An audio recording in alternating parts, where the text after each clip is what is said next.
नमस्कार साथियों। चर्चा चल रही थी हमें संसद क्यों चाहिए और संसद में हम लोकसभा राज्यसभा की तुलना कर रहे थे। कुछ बिंदु बाकी रह गए थे जो हम इस वीडियो लेक्चर में चर्चा कर लेते हैं। देखिए मित्रों, लोकसभा और राज्यसभा का भी एक मुखिया होता है।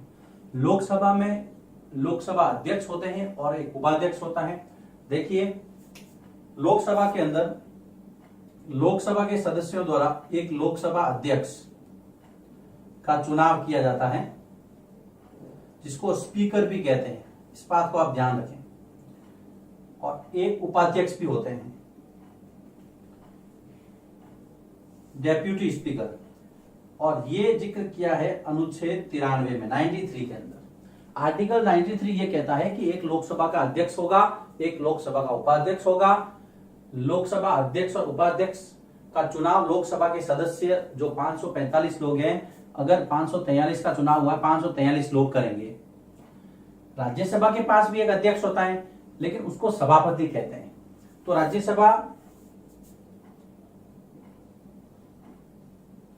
राज्यसभा अपने सदस्यों में से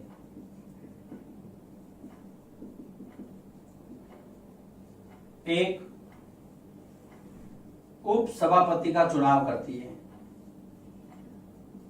उपसभापति का चुनाव।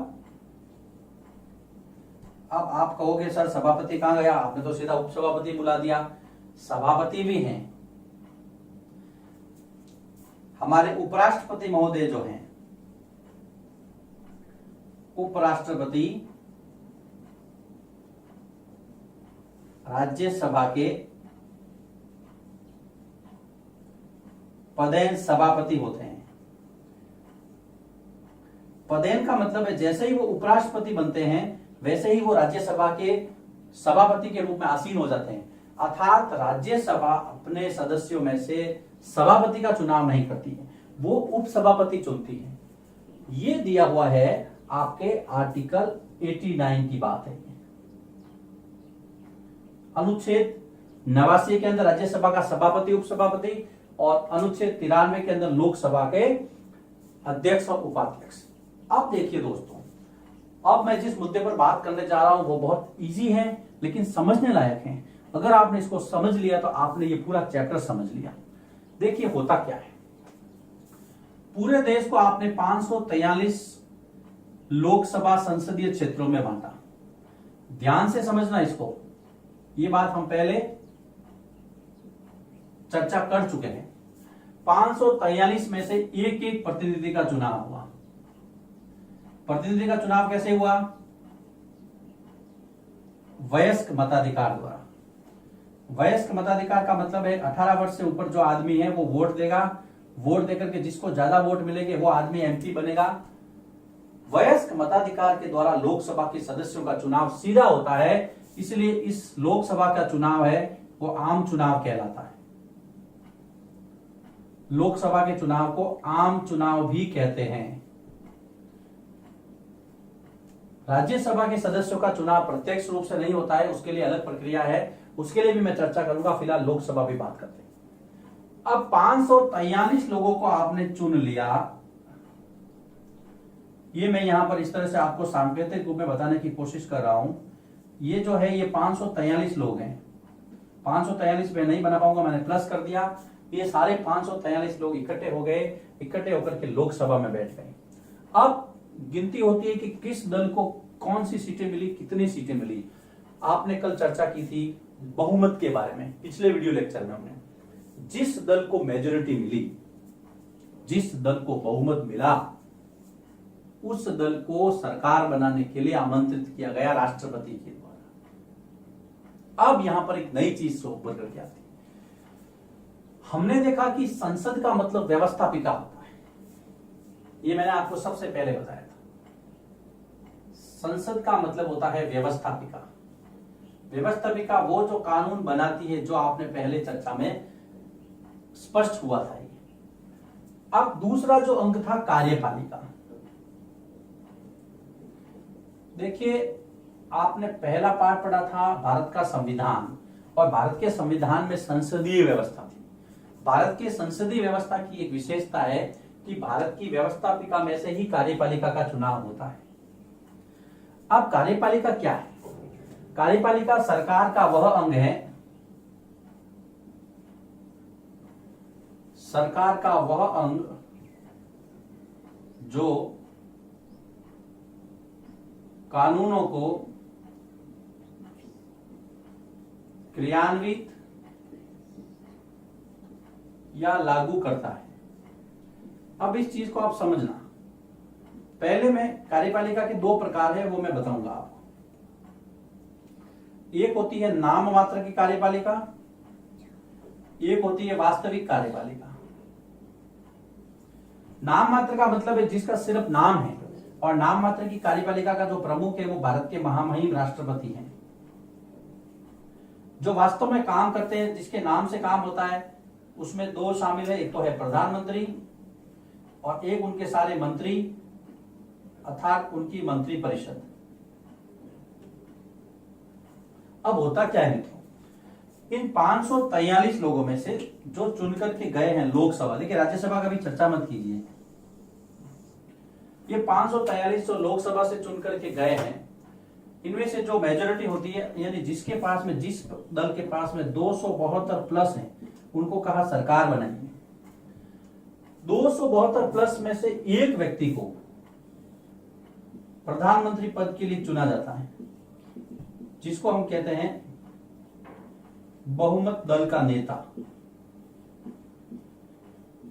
अब ये 272 आदमी राष्ट्रपति से मिलते हैं और कहते हैं कि हमने हमारा नेता चुन लिया है। फिर राष्ट्रपति उसी व्यक्ति को प्रधानमंत्री पद के लिए आमंत्रित करता है और प्रधानमंत्री पद की शपथ दिलाता है। स्पष्ट है, प्रधानमंत्री को शपथ राष्ट्रपति द्वारा दिलाई जाती है, ध्यान रखना।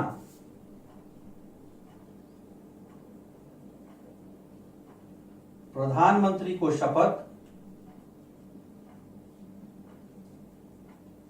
भारत के राष्ट्रपति द्वारा दिलाई जाती है। अब क्या हुआ, अब प्रधानमंत्री तो बन गया, अब प्रधानमंत्री अपनी मंत्री परिषद बनाएगा। आपने बहुत सारे नाम सुने होंगे मंत्रियों के, ये मानव संसाधन विकास मंत्री यानी कि शिक्षा मंत्री हैं, ये स्वास्थ्य मंत्री है, ये गृह मंत्री है, रक्षा मंत्री है, बहुत सारे मंत्री होते हैं। ये मंत्री परिषद कौन, प्रधानमंत्री अपने पसंद से नेताओं को चुनता है, अपने 272 प्लस जिनमें से, और उनको बनाता है मंत्री परिषद के सदस्य। यहां पर एक बात स्पष्ट है, मंत्री वही लोग बनेंगे जो प्रधानमंत्री चाहता है, लेकिन संविधान में लिखा हुआ है कि राष्ट्रपति को परामर्श देने के लिए एक मंत्री परिषद होगी। राष्ट्रपति को अपने कार्य करने के लिए, उसके संपादन के लिए, परामर्श सलाह देने के लिए एक मंत्री परिषद होगी, जिसके अंदर एक प्रधानमंत्री होगा। आर्टिकल 74 ये बात कहता है। इसका मतलब प्रधानमंत्री और मंत्री परिषद दोनों अनुच्छेद 74 की बात है। आर्टिकल 74, प्रधानमंत्री की नियुक्ति राष्ट्रपति करेगा, फिर अन्य मंत्रियों की नियुक्ति प्रधानमंत्री की सलाह से राष्ट्रपति करेगा, ये कहता है अनुच्छेद 75। देखो बहुत सारी चीजें मैंने आपको बता दी। 74 में प्रधानमंत्री मंत्री परिषद है, 75 में प्रधानमंत्री को शपथ दिलाना है, और उसके साथ में अन्य मंत्रियों की नियुक्ति भी राष्ट्रपति द्वारा की जाएगी। यहां पर राष्ट्रपति को आपको ऊपर रखना है, लेकिन व्यवहार में सारे काम प्रधानमंत्री करता है, इसलिए नाम इसका क्या हो गया, वास्तविक कार्यपालिका। नाम मात्र की नाम इसका हो रहा है, काम करने वाला प्रधानमंत्री। इसलिए आपने देखा होगा भारत में प्रधानमंत्री का पद बहुत पावरफुल है। संवैधानिक प्रमुख कौन है, राष्ट्रपति है, लेकिन सरकार का मुखिया प्रधानमंत्री। सरकार चलाता है प्रधानमंत्री, लेकिन नाम किसका होता है, राष्ट्रपति का। इसलिए नाम मात्र की कार्यपालिका है, वास्तविक कार्यपालिका। अब विशेषता देखिए, क्या ये लोग इसमें से निकले हैं? मेरा प्रश्न फिर से है, क्या ये लोग इसमें से निकले हैं? आपका जवाब है यस। क्यों? क्योंकि यही वो लोग हैं जो 543 लोगों में शामिल थे। इसका मतलब प्रधानमंत्री बनने से पहले एक सांसद होगा।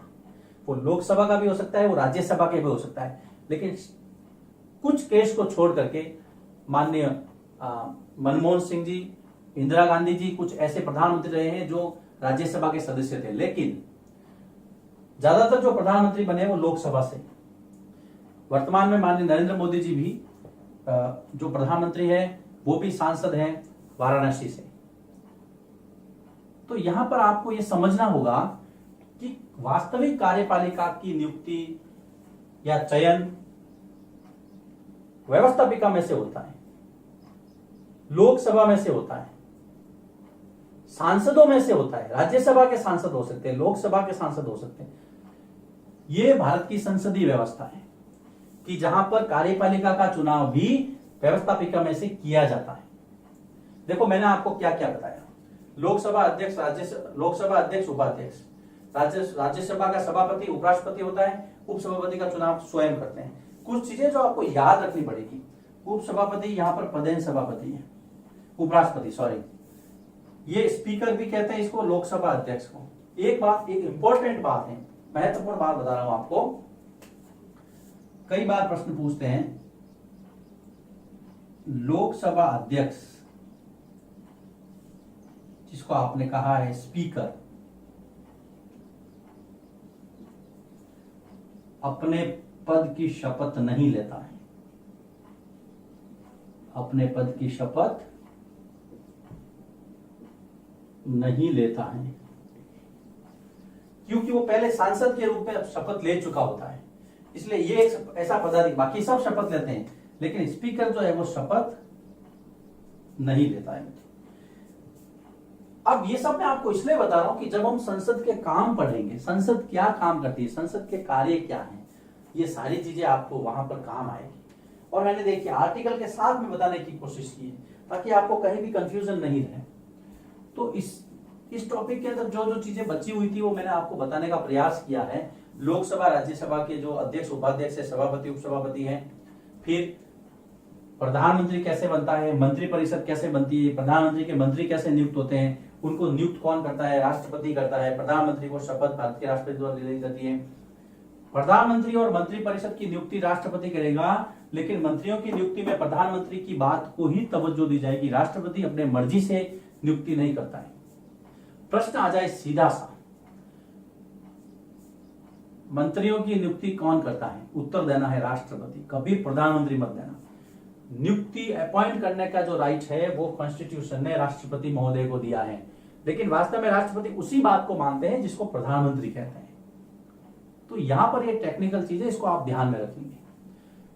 अब इंपॉर्टेंट बात है, आपके मन में प्रश्न आ सकता है कि सर प्रधानमंत्री की तो इच्छा हो गई कि 272 मंत्री मैं बना लूं, मेरे तो सब जीते हुए हैं, मुझे तो सब अच्छे लगते हैं। ऐसा नहीं, इसके लिए भी संविधान ने प्रावधान कर रखा है। सदन की संख्या का 15%, सदन की संख्या का 15% ही मंत्री बनाया जा सकता है। अब सदन की संख्या है 543, तो 543 का 15% निकाल दीजिए। यही बात विधानसभाओं में भी लागू होती है, उसका भी आपको 15% ही बनाना है। यदि किसी की विधानसभा संख्या, सीटों की संख्या 100 है तो 15 लोग बना सकते हैं। मान लीजिए राजस्थान में जैसे मान लीजिए 200 है विधानसभा की सीटें, तो वहां पे 30 लोगों को मंत्री बनाया जाता है। इसी तरह से आपको 543 और 545 जो भी उस समय की सदन संख्या है, उस समय उसका 15% तक मंत्री बनाए जा सकते हैं, इससे ज्यादा नहीं। ये भी संविधान ने संशोधन करके प्रावधान कर रखा है। मैं ज्यादा आपको संशोधनों के चक्कर में नहीं डालना चाहता। क्लास 8 का जो लेवल है उसके हिसाब से आपको ये सब चीजें पता होनी चाहिए। लोकसभा का चुनाव आम चुनाव कहलाता है, जिसमें लोग प्रत्यक्ष रूप से वोट देते हैं और वोट के द्वारा आपके लोकसभा के सांसदों का चुनाव होता है। आपने कई बार देखा होगा। 17वीं लोकसभा के चुनाव पूरे हो चुके हैं, अभी सरकार अस्तित्व में, वो 17वीं लोकसभा के चुनाव है। इस प्रकार से अब हमारा एक वीडियो बाकी रहा है और उसके बाद में यदि जरूरत पड़ी तो दूसरा वीडियो बनेगा। अभी हम सबसे लास्ट वाला जो टॉपिक है इस चैप्टर का, संसद के काम क्या है, संसद कैसे काम करती है, उसके बारे में चर्चा करेंगे। अगर एक वीडियो में वो टॉपिक पूरा नहीं हुआ तो उसके आगे का दूसरा वीडियो लूंगा, अदरवाइज एक ही वीडियो में हम इसको पूरा करने की कोशिश करेंगे।